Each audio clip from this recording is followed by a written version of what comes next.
একটা সাংবাদিকও বাংলাদেশের পড়ালেখা করে আসে নাই। পড়ালেখা না কইরাই ওনারা সাংবাদিক হইছে। আসেন আগে সেই ভিডিওটা দেখে নেই।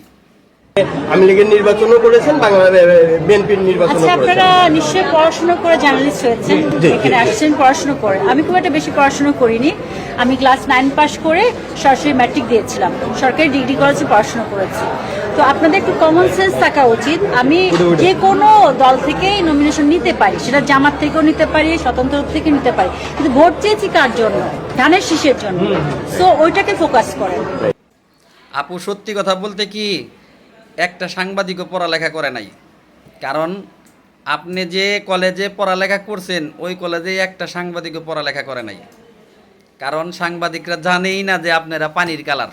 যখন যে সরকার ক্ষমতায় থাকে ওই সরকারের গুণগান গান আপনারা।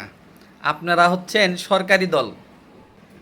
আপনাকে নিয়ে মন্তব্য করার আগে অবশ্যই সাংবাদিকদের অনেক বেশি পড়ালেখা করা উচিত।